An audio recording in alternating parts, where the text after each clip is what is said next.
Hare Krishna friends, so welcome to verse 3, one of the more mysterious, mystical verses of the Brahma-samhita. So be patient with yourself, it's hard to understand. I've been studying this book for probably close to 40 years and I don't understand it.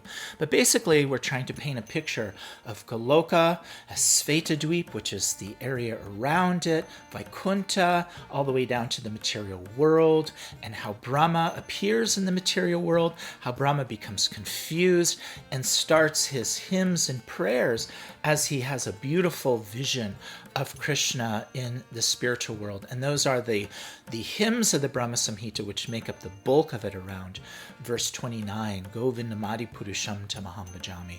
So just look at these verses and be in awe because they're cool and beautiful and amazing, and you just might not understand them. Hare Krishna.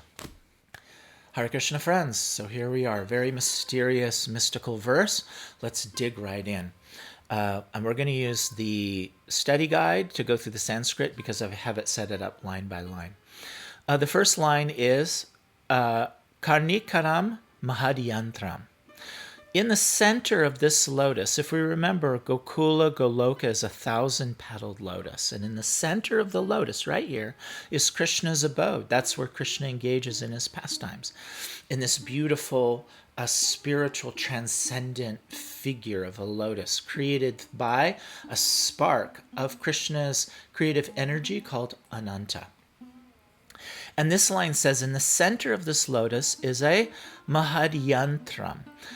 Maha means great, and yantra means like a mechanism. In the Bhagavad Gita, the body is called a yantra, yantra rudrani mayaya, and that the soul is like a witness seated on this yantra, and Krishna's energies are directing the yantra here and there.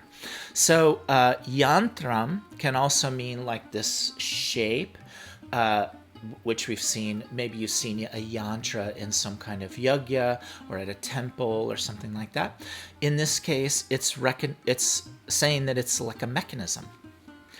And then we have these two lines which go together. Sat means 6. So sat konam, it's a shape of 6 sides. Vajra kilakam, and like a sturdy diamond. Sad angam, it has 6 components, 6 parts. Sat padhi, and 6 positions. Stanam, it's situated. So this yantra, this great yantra, a Mahadiyantram, that's seated in the center of the lotus, has 6 sides. It's a hexagon. It looks like a diamond. It has 6 parts and situated in 6 different positions. Now, Bhaktisiddhanda is going to say that this is the Gopal Gayatri Mantra, Klim Krishnaya Govindaya Gopi Janavalabhaya Swaha. So we're going to put here the hexagon. This is 6 sides. And then around it, we're going to put this Gopal Gayatri Mantra with Klim in the center. So Bhaktisiddhanda will say that the mechanism is made of 18 letters. In Sanskrit, a letter is the consonant and the vowel at the same time. So, and those are that we call as a syllable. So 6, 6, and 6 is 18. 6 sides, 6 parts, and 6 positions. So Klim Krishnaya Govindaya Gopi Jana Vallabhaya Swaha. 18 letters or 18 syllables. And so that's what's here. And then in the center is the Klim. Klim is a Bij mantra. It's a sound which represents that aspect of divinity like Om. Om doesn't have a translation. It is a transcendental sound which represents divinity. And in this case, Klim is a Bij mantra which represents Krishna's beautiful pastimes, Krishna, Gopala, Gokula, and such. So at this point in these 3 lines, Kanikaram, Mahadyantram, Satkonam, Vajra, Kilakam, Saranga, Satpadistanam.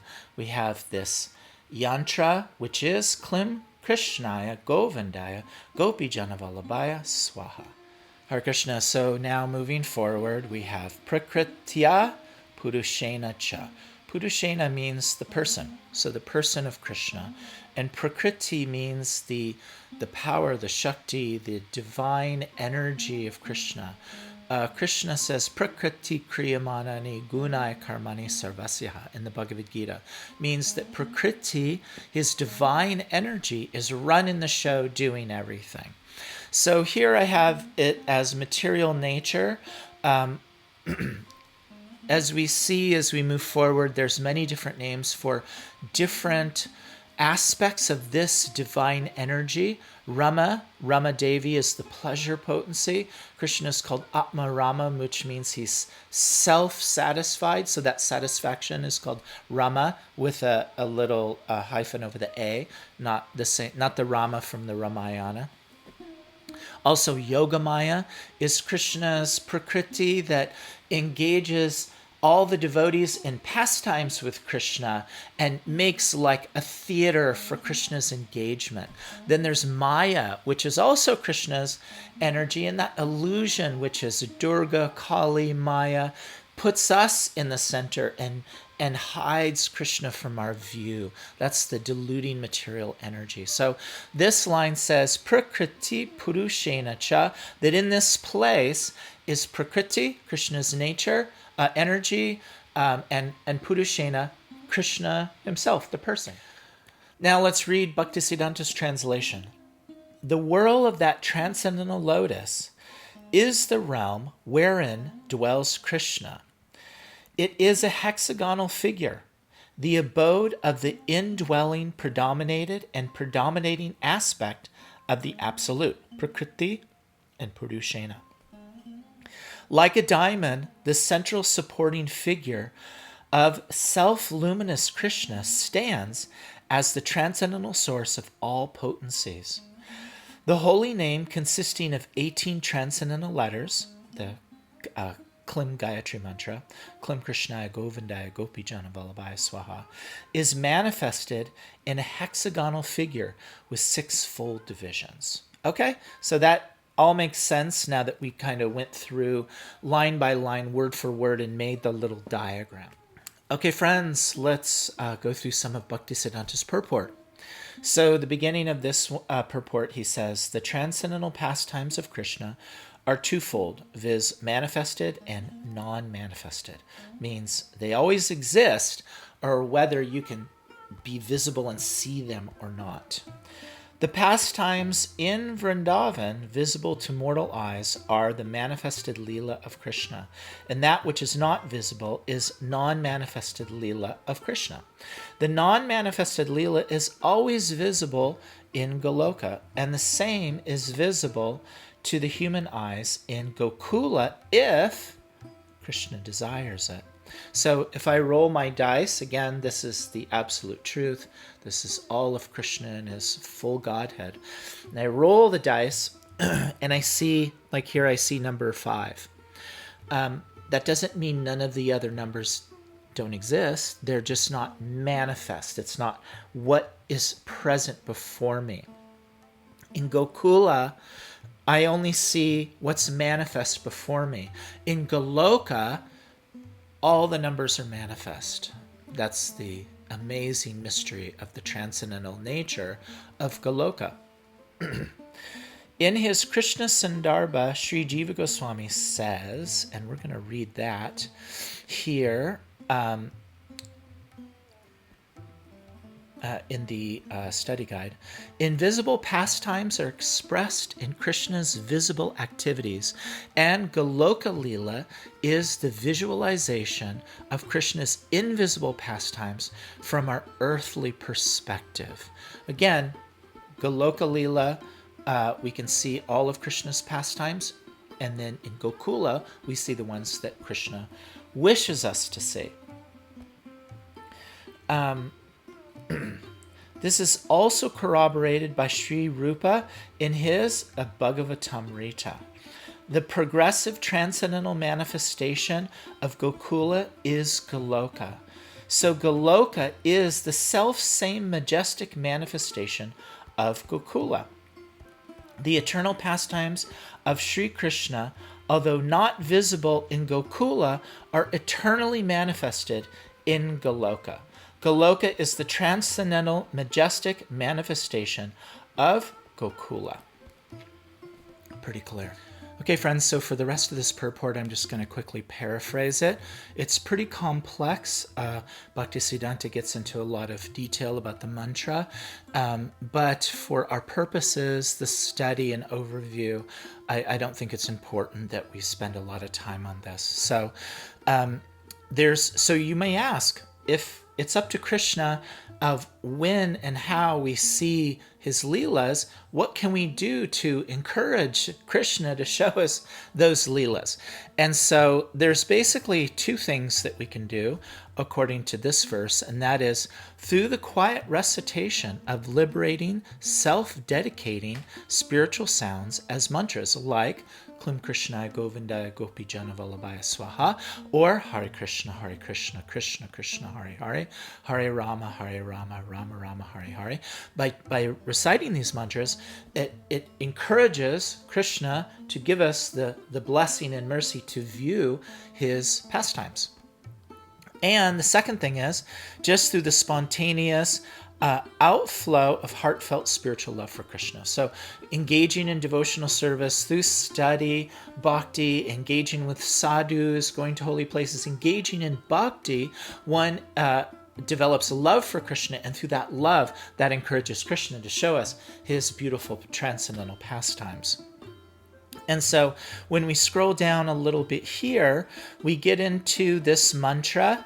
Bhaktisiddhanta gets into some more deeper explanation of the mantra, specifically the Klim Bij, the center focus of the whirl of this lotus.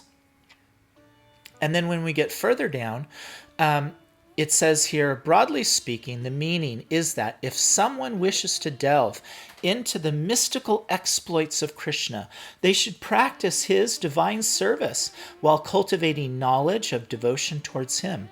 Cultivating knowledge is understanding the following categories of Krishna. So there's 6 categories of Krishna that we should study. 1, the true essence of Krishna. The true nature of Krishna's divine adventures in Vrindavan, Vraja, Gokula. The true nature of his spiritual companions in Vraja, specifically the spiritual cowherd community of Vrindavan, the Gopas and the Gopis. All these stories are within, specifically like the Srimad Bhagavatam, the writings of the Gopis of Vrindavan, which detail all these beautiful pastimes of Krishna and the cowherd community that he engaged in. The 10th canto of the Srimad Bhagavatam is a huge section which talks all in detail about Krishna's Leelas. Number 4, the genuine nature of surrendering oneself to Krishna, following the examples of the spiritual gopis of Vrindavan. The genuine nature of spiritual knowledge of the pure individual soul, which is a big part of understanding Krishna's understanding who we are. As we were seeing in a previous purport, Bhaktisiddhanta said that if you want to get rid of the veil of illusion, one understands who we are, ourselves, and by understanding ourselves, then we understand our nature towards Krishna. By understanding that, we can understand Krishna, and then Krishna gives us the blessings to be able to see him in his pastimes. 6, the true nature of divine service to Krishna, which means that a deep spiritual connection is formed when one's pure cognition is awakened. How beautiful. And so the essence of it all is that we engage in loving service to Krishna. And by doing so, either through chanting mantras or doing service, Krishna is encouraged to give us that awakening to come in and view and participate in his Leela, in his pastimes, be part of Krishna's entourage. And then this last sentence, which is pretty sweet, it says, the phrase Jyoti Rupena Manunam signifies that the mantra expresses a transcendental meaning. By adding love for Krishna and service to Krishna, one can establish eternal love for Krishna. Such timeless exploits are perpetually revealed in Goloka. How sweet is that? So chanting mantras, doing service, engaging in Krishna's bhakti, we can view Krishna's pastimes not only in Gokula, but in Goloka at the end of this life, and view all of Krishna's wonderful Leela. Hare Krishna.